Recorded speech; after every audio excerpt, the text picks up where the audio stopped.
the message I'm trying to give you is it doesn't take high production values. It takes getting up and on a flip chart, writing up something, and then being able to tell the story about it. So you don't have to have a book, a PowerPoint, or anything. This is that back of the napkin stuff, where you sit down and when you're coaching somebody, or all of a sudden you have to give a presentation. This I use a lot to give people the sense that they're on a journey of sustainability. And many people have talked about that this morning, that you're not, you know, where are you? And it's not about levels. It's about, and it's messy because you kind of go to one and you may slip back and you go up, or you go to a new organization and all of a sudden you're back at another level and you got to bring them up. So I want you to understand that this is a continuous process, and the not aware are just not aware yet. Not stupid, bad, or wrong, but they are starting to become aware, and it's our job to figure out how to build their awareness, how to pull them into our vision. We started using this when I worked at Saatchi and Saatchi S. I was with Adam Orbach and his Jolly Warriors that were doing the sustainability work at Walmart. And poor Adam got this contract, you know, little teeny firm in San Francisco, and all of a sudden, Walmart, Lee Scott stands up and says, we're going to go zero waste, you know, their big 3 goals. This is 2005. And then they said, we think we need to do something with our 1.2 million people. Smart. Because you can't do top down and make people care. We heard a lot about that this morning. What he wanted done was to engage 1.2 million people, the employees at Walmart, in the sustainability goals. So how did we do that? How did we start to figure out what do you do? And it isn't from blame and shame. We didn't start out with having people, polar bears are dying, you should care, you know, Al Gore's clicky slides. We ended up with using positive psychology. We went into Walmart and started asking people, what makes you happy? See, about Bhutan, it's like, what makes you happy? And from the happiness, you then connected people to something they could do that was connected to their happiness. It was often about grandchildren. It was often about their lives, very basic things.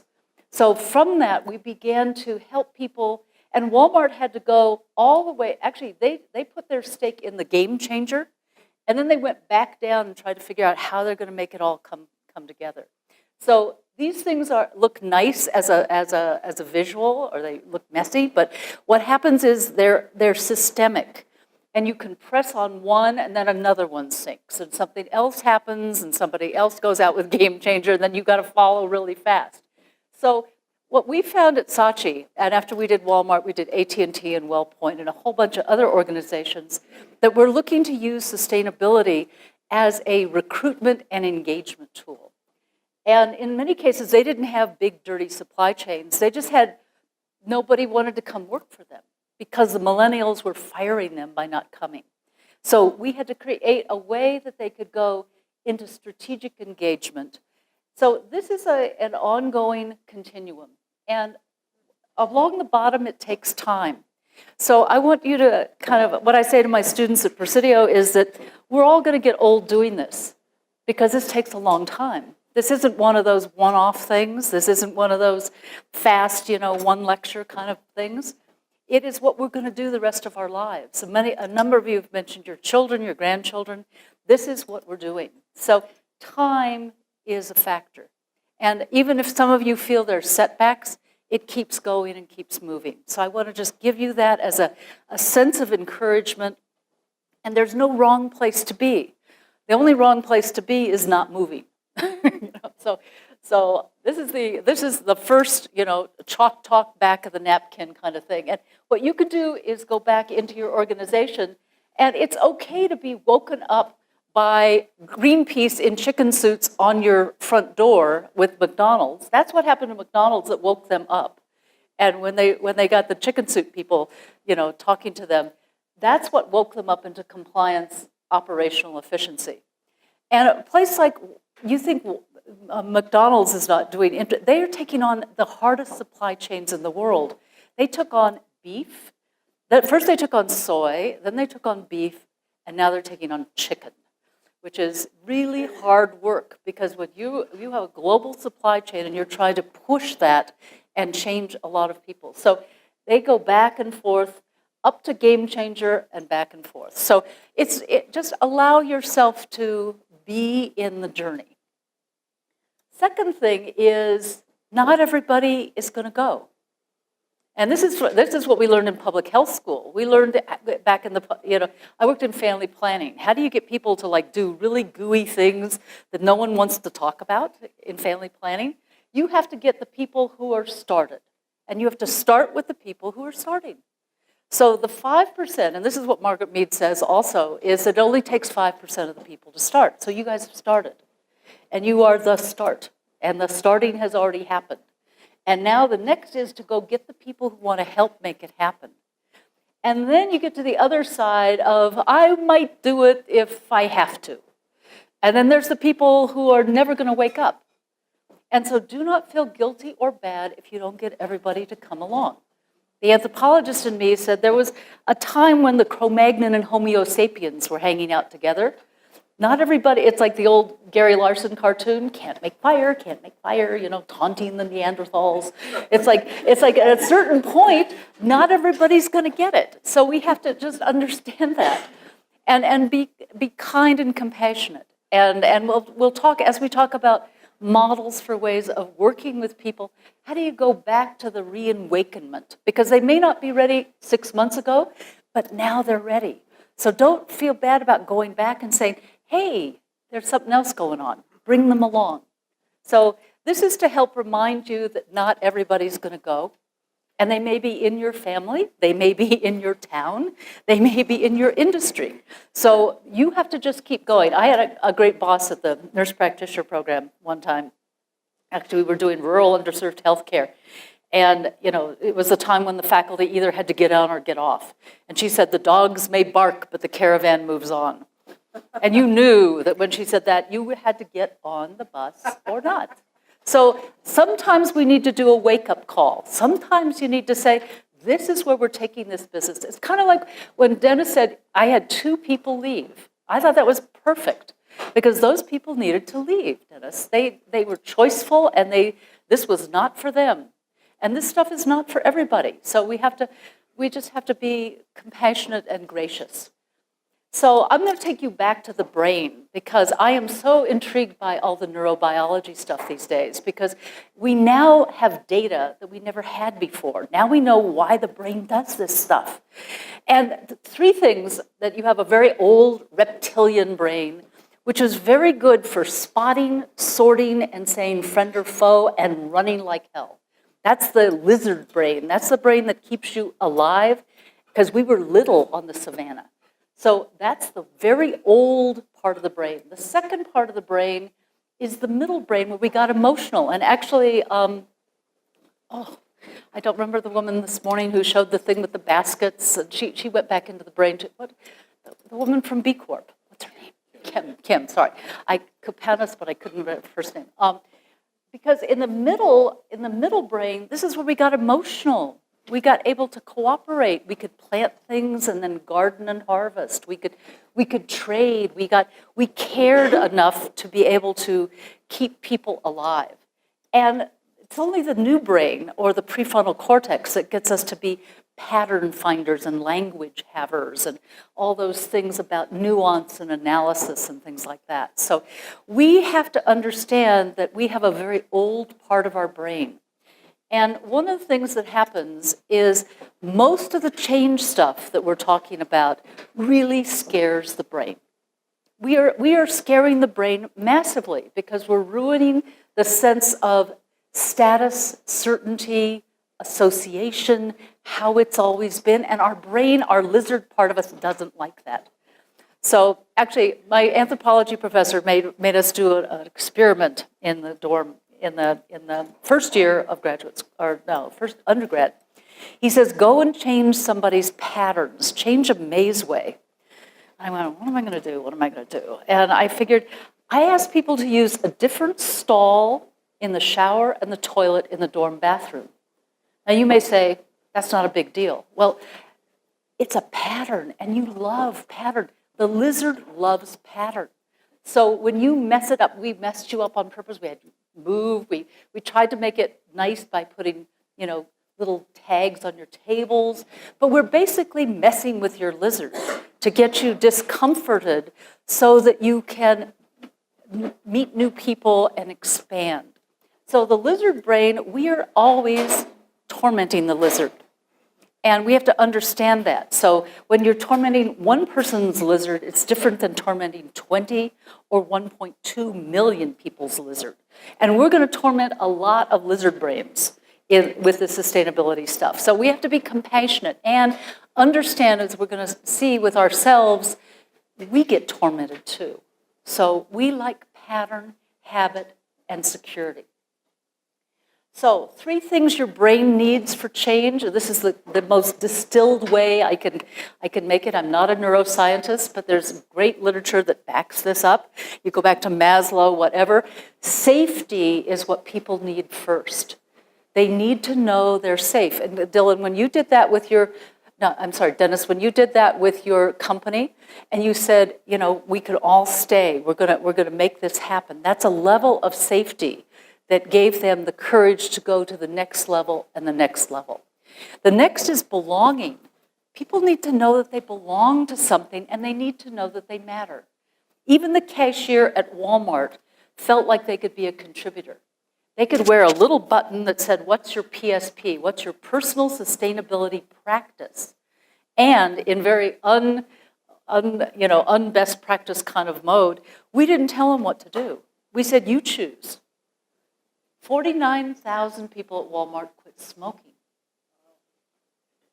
And we never mentioned smoking because they got this whole thing that smoking was polluting their body, and if they didn't take care of their own ecosystem of their body, they were gone for their grandchildren. And then they started losing weight. They started walking around the building on little lunch breaks. It was like we had no idea what we were unleashing at Walmart. So because they had safety to experiment, they belonged to something, one little button on their name tag, and captains and champions. Because it wasn't outside people coming, it was their folks coming. And we had 1 day of training. That was it. And Walmart gave them release time. They gave them 6 hours to go recruit people. So they gave them release time, which is the safety.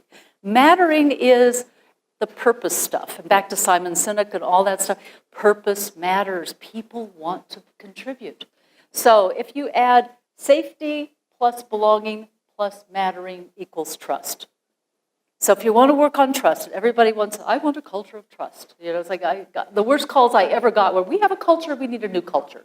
It's like, come give us a new culture. I said, those are the worst clients because they have something, but they don't like what they have, but they don't realize that they made it, and they have to unmake it, and it takes a while. So fear pushes and vision pulls. So you all are setting out a vision of where you can go as an industry, as a group. So that's kind of this is the one last piece. This is another kind of cheat sheet, and I haven't told Caitlin, but I'm going to give you all these things so you can have them in toolkits and maybe sneak some of the toolkits that we've made other places over to you guys. But this is David Rock, and he is the neuroscientist that he nets it out. This is what makes people, see, the threat we're causing people right now is not predator threat. We're not being chased down the road. We're being socially threatened. Social threat is different. It's very interesting. If somebody comes up and punches you, that's very different. You feel different than if you fell and gave yourself one big bruise because it's social. So the social level of threat is very important to manage with change. And the 5 things that make people go nuts are change their status, uncertain them in some way, tell them, oh, we're going to do merger acquisition. Oh, we're all going to have this new policy. Oh, we're going to implement SAP. We're going to do this, this, and this. And then, oh, I'm sorry, you don't get to make the choice. I'm doing it for you or to you. And all of a sudden, you don't get to eat lunch with the people you used to eat with. And It's not fair. Fairness is the biggest scarfer. He calls this the scarf model. It's the biggest scarfer there is. If it's not fair, you can do almost anything to people if you can explain to them why you're doing it and let them have some joining of the process. So same thing with physicians. I used to work a lot with physicians. Don't ever tell people this will not hurt, and then it hurts like hell. That breaks trust massively. Say it's going to hurt like the worst pain, the worst pain you've ever had for 10 seconds. Tell the truth, because it's not fair or respectful to the person to not. If you're going to close a plant, tell the truth. So that's that transparency stuff. So if you're going to take away the little refrigerators, like at Lay's potato chips, all the senior people had these secret little refrigerators in their offices filled with water bottles, which they could magnanimously hand out, and that was a great status symbol. You had made it when you got the little refrigerator. Getting those people to give up their refrigerators was very hard because it was not fair to them. So it's like layers and layers of social threat. So we have to understand this stuff. So how do we buffer? How do we actually understand personal change to do organizational change? What I'm going to ask you to do is, you've got these great notebooks with two great pet dogs there. You may want to take some notes, because I'm going to ask you a couple questions. And I'm going to do an exercise that won't take long, but it will give you a sense of your own pattern. So what I'd like you to do is thinking about change, because most of the change literature is all about organizational change and changing others. Let's look at how you change, because if you know how you change, then you'll know how others change.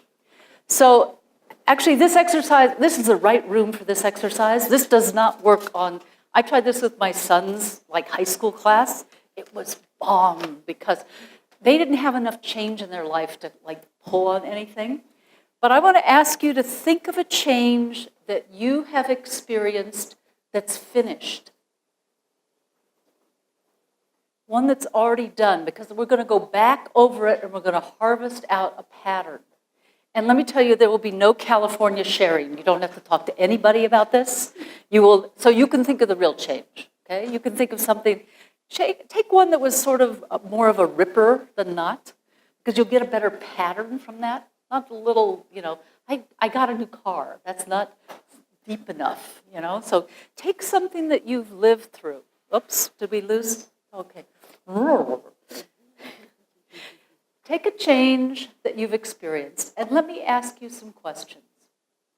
And just jot some notes or write some pictures or whatever you want to do to kind of, what happened to you. But basically, I'd like you to imagine that you kept a diary or an Instagram flow or any kind of pictures about you going through this change. So let's go back to the very beginning.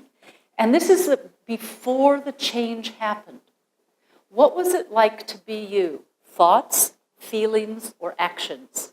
What was it like to be in your life before this change happened? Now, I know some of you are also thinking about a change. You're thinking of two kinds of change. One is that it got you, and the other is that you created. Those are very different. So that's where we'll have variation in the experience. And I'll show you the navigational path is different for those two, whether it comes from internal locus of control or external. So go back to before the change is happening. What's it like to be you? If you had a movie of it or something, it's like, what would you look like? What were you like before the change happened?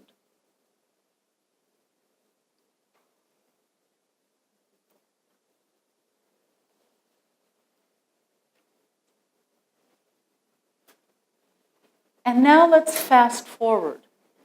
Let's fast forward to it's not happening, but it is happening. This could be the change that you really wanted or the one you didn't want. This could be the change, but it's really affecting you now and it's getting personal. Let's see if we can actually, the mic works out here too. These are feelings we have as the change was really happening. Thoughts, feelings, and actions. Yeah. What's it like to be you in that?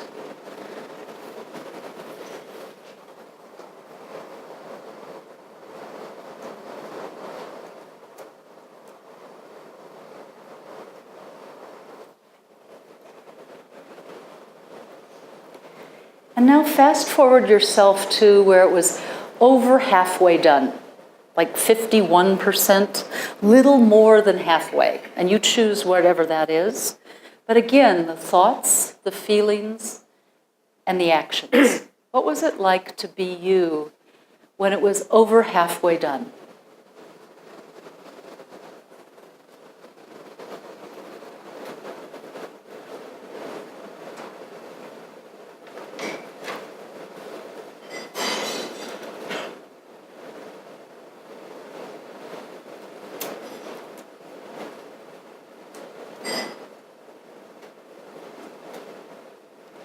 And now let's fast forward all the way to the end. Change is finished. Thoughts, feelings, actions. What is it like to be you now at the end? And for some of you, it's the change you most wanted, and others, the one you did not want. But it is the end, and it has stopped. It has come to an end point.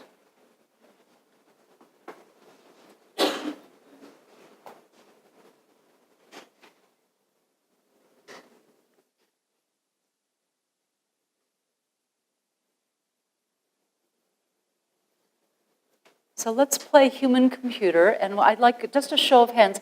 How many of you thought of a change that you initiated? We'll have a fair number of people.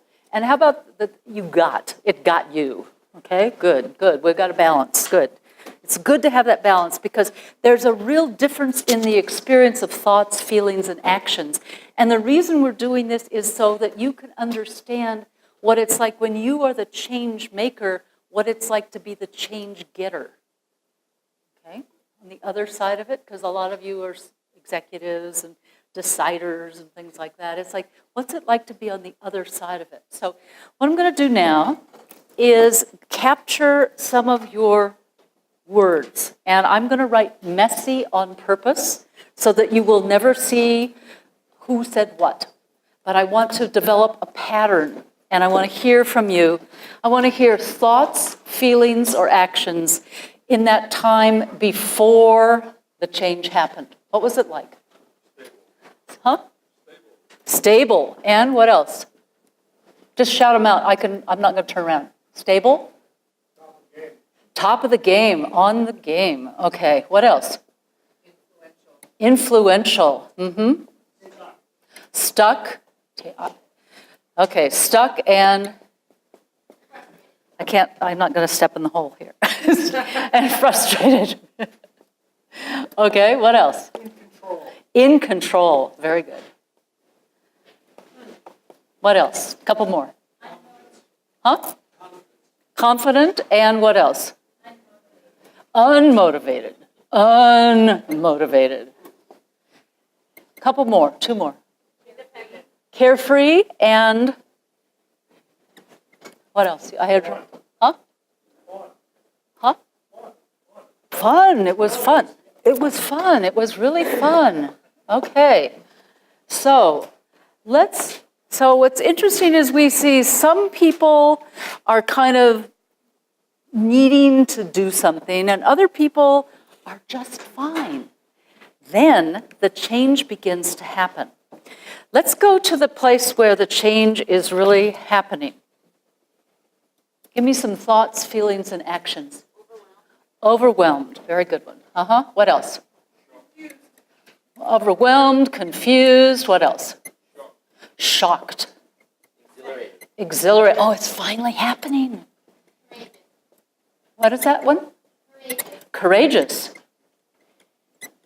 What else? Scared, absolutely. And? Sad. What else? Oh, loss of control, thank you. And what? Two more. Curious. Huh? Curious. No direction. No direction. Okay. Liberated, okay. Determined. We'll put the determined fist here. Okay. How about, I know we could collect more. We could really collect more. Let's go to the time when 51% of the way there. What's it like? Empowered. Empowered and what else? This is not working. This is not working. Oh, what have I gotten myself into? This is not working. Uncertain. Uh-huh. Uncertain. Was that proud? Sad. Sad. Uh-huh. And alternatives are beginning to show up. And hope and resigned. It's really going to be this way. Mm-hmm. And trust. Is that recurring? You feel trustful again? Okay. Trusting. The patterns are coming back. What else? Less worried. Less worried? Here we go. It's moving forward. All right. It's Moving going. forward. It's not Moving forward. And I'm sorry, I lost that one. Less worried. Less worried. Thank you. Okay. Okay. Now let's go to the end. What's it like when you get to the end? What are your thoughts, feelings, experiences, behaviors? Happy and excited, relieved. Relieved.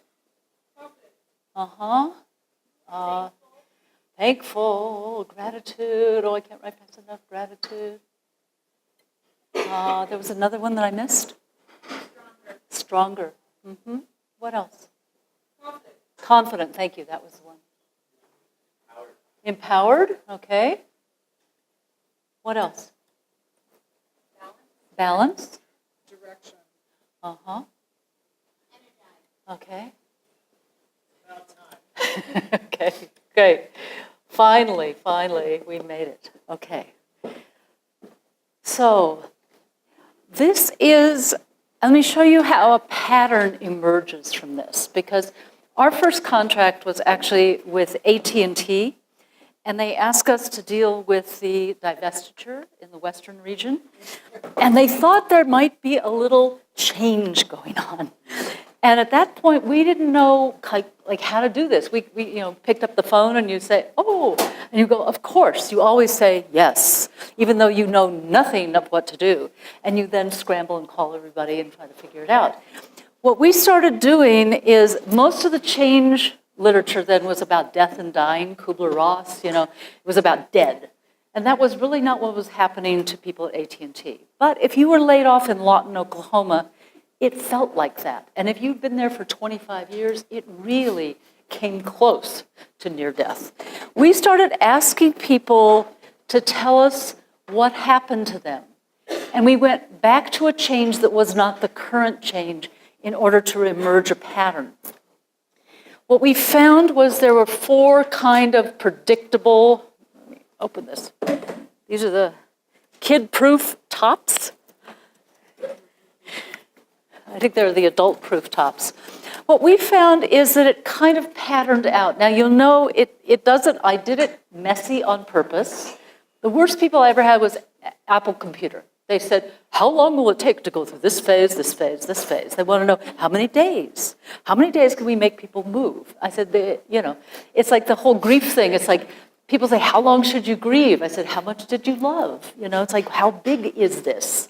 So, big change. And if it's the first one, and you're at AT&T and you thought you had this nailed for life, it's a big one.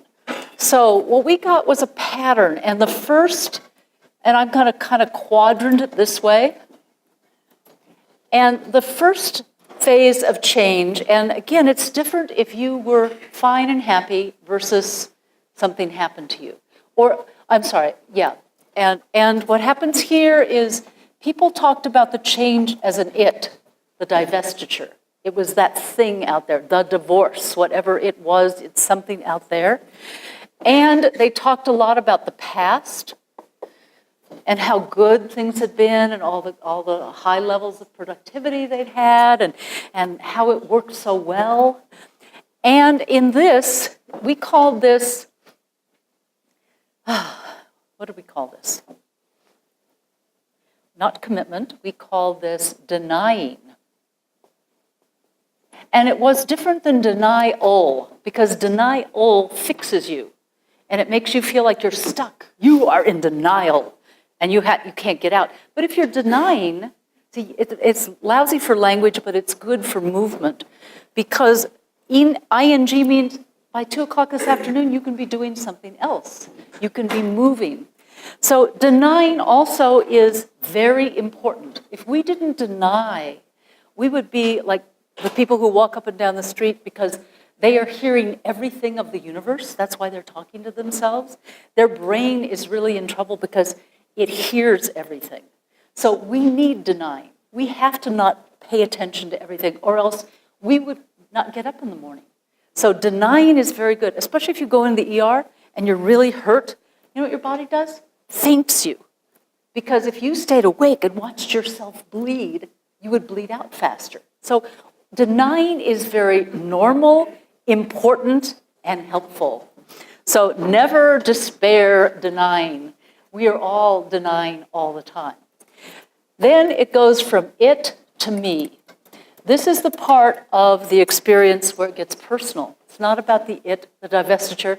It's about my job and my family and my behavioral patterns and my comfort. And this is where people still talk about the past and they get upset. And this is the part where organizations don't like people who are upset. Because upset is really about loss of pattern, loss of all those scarf things, loss of all that certainty. And this was called resisting instead of resistant.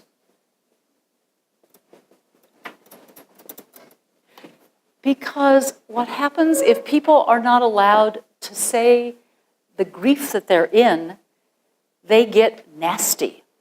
They sabotage things. They will get you back some way. They will find their way of taking it out on you, whether you're the employer, the organization, whatever. They will smash their trucks.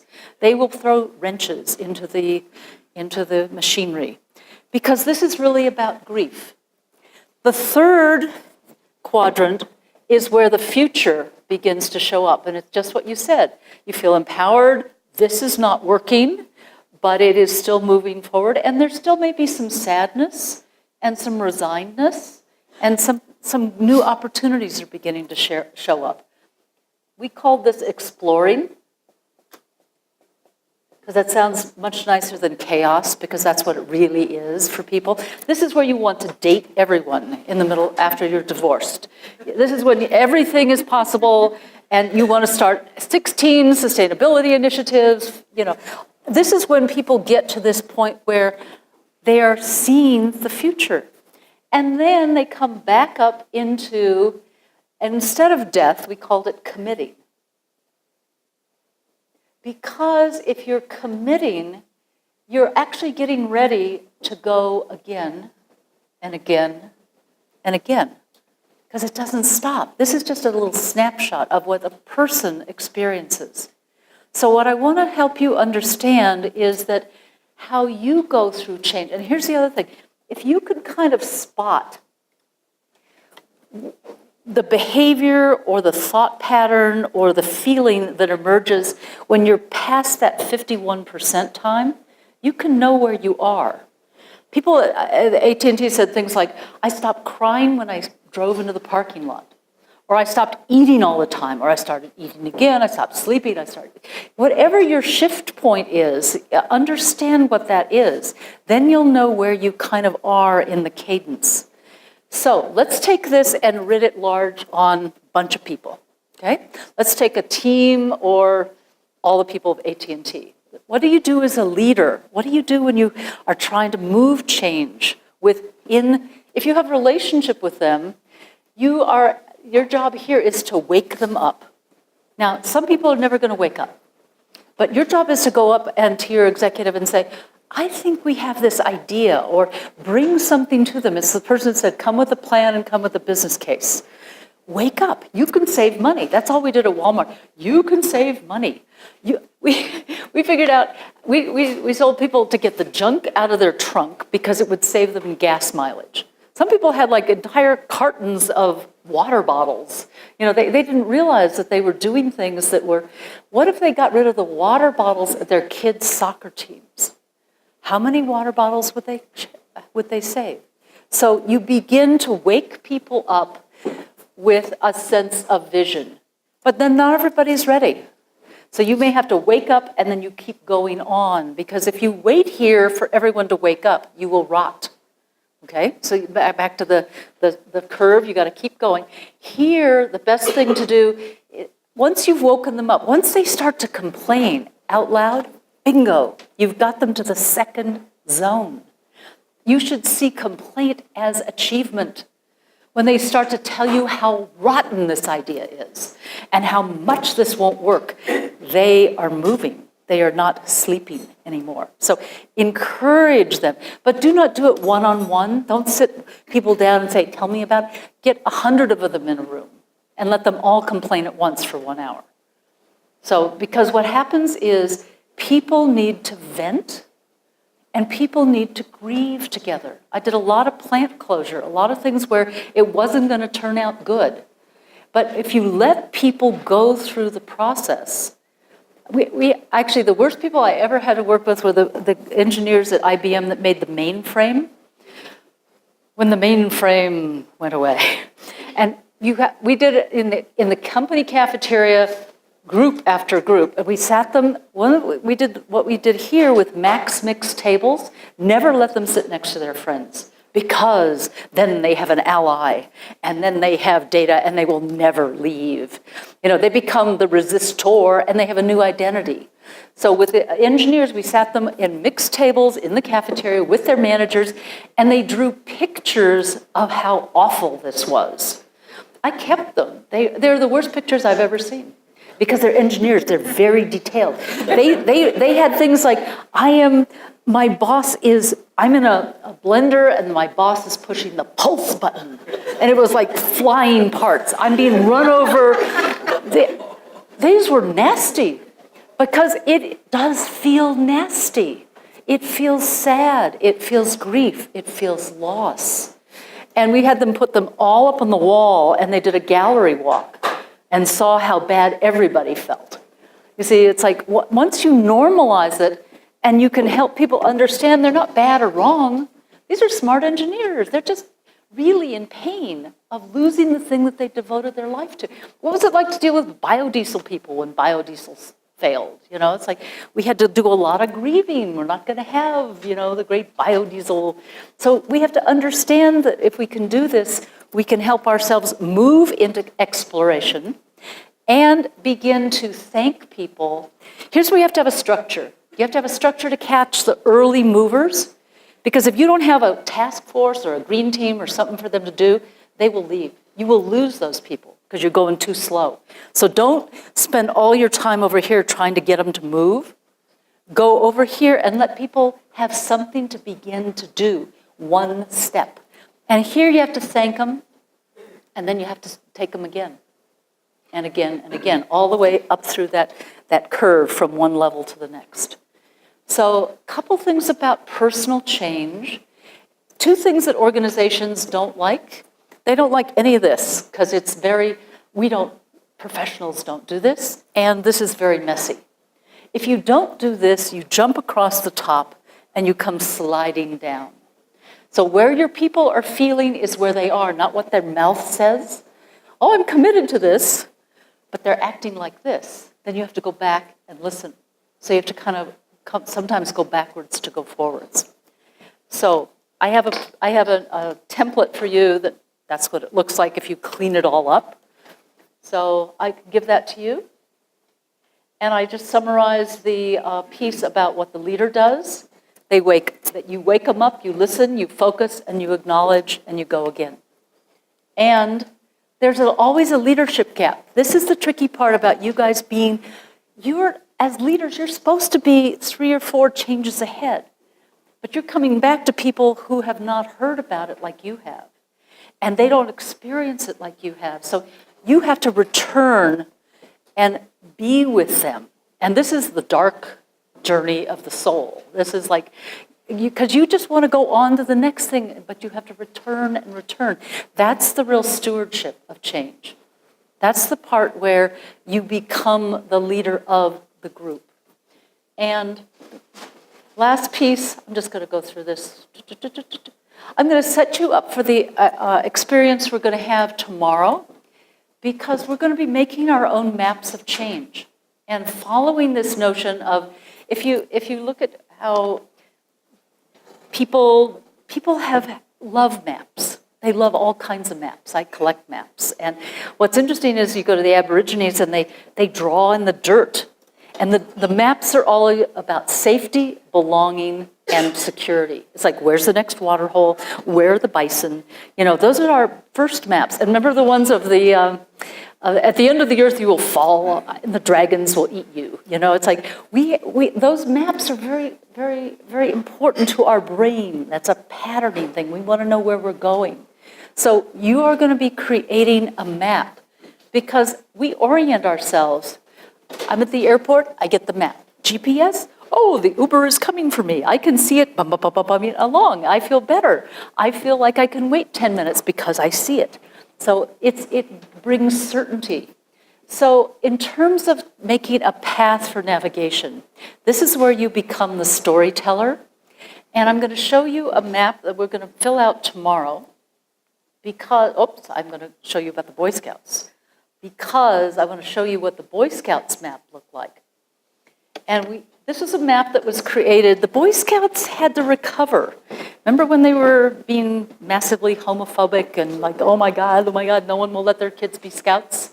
Big crisis, big crisis. And what's interesting is they needed to show their proud history of all the things that they did. And then they did a sustainability summit in 2012. They started on their more formalized rebranding strategy of the sustainability summit, because they own sustainability. They're the Boy Scouts. They ought to be branding with this massively and get out from under the stories they need to retire. And so this was created for the Sustainability Summit number 3 in 2014. And it was used, this was a teleconference that was done from National Geographic out to all kinds of councils and groups where they sat with this map and they began to tell their stories, and they wrote all over it with their stories of their camp, what their camp had done since 2012. And you'll notice that we left room in it on the right-hand side, because we don't know, just like Walmart, we don't know how we're going to get there. How is the Boy Scouts going to revise their goals? How are they going to recover from this stumble? How are they going to recreate themselves? How are they going to deal with working parents who have no time to be scout leaders? How do they do all these things to recreate scouting? So we left them lots of space as an open place, as a place where they could begin to dream into, not have to have the answers, but a piece of the journey. So tomorrow, when we sit at our tables, you're going to have something like this. Now, again, this is very basic, and I'm going to say a couple things about it so you can start your thinking. Because often with change, people do not want to go back to the history. Like the Boy Scouts, they don't want to go back. They want to go forward. They want to have vision. They want to all talk about the future. If you don't talk about your past and acknowledge what stumbles you've had or whatever, you don't get to really go forward with the same momentum. So it's okay to say we stubbed our toe. This is the chance we missed. This is the thing we didn't see. Or we stepped out early in the history of this organization or this industry. And you're going to write about where you are now. Where are you on that continuum? What curve are you trying to jump? What thing are you trying to work on? And what are the external forces? And we're going to have from the World Wildlife Federation, you're going to come and tell us all about external forces. We need more external forces, but it's a good wake-up call. And then we're going to vision, and then we're going to go back to what are you going to do about it? That's the planning part. Because What you're going to be is storytellers. I imagine all of you have people at home that didn't get to come to this conference. You go back to your organization, they're going to go, what happened to you? And if you have a map, you can begin to tell them the story. You can tell what you discovered. You can talk about what we could do or ask them for their ideas. You see, it has lots of open territory. And I will caution you about having 28 strategic initiatives. That will not work. 5 is what the hand, we can remember 5. We're very small-brained when it comes to those things. So go back to 5, get small and easy, okay? So that's what we're going to do tomorrow. So what we've done is we've taken you through this. We've given you a chance to look at yourself. We've taken you, hopefully that you understand and have more compassion for other people. And your ability to understand what you do in each of those phases, just in a general way. So we will be reconvened tomorrow. We're on time and ready to go. Thank you, Kate.